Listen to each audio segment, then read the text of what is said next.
এক এক সময় মনে হয় খুব যত্ন নিয়ে একদম স্টেপ বাই স্টেপ ধৈর্য ধরে রান্না করি। তো সেদিনকে একটু চিকেনের লাল ঝোল খেতে ইচ্ছা করলো, তাও আবার বড় বড় ডুমো ডুমো করে আলু দিয়ে।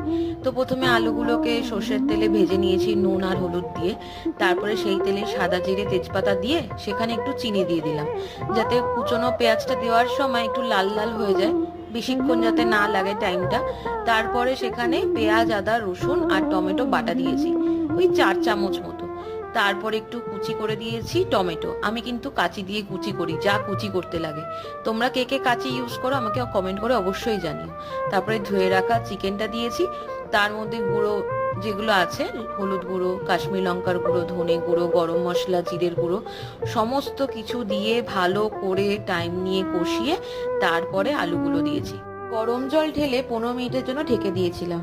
তারপরে ঝোলের রং দেখে নিজেরই প্রশংসা করতে ইচ্ছা করলো।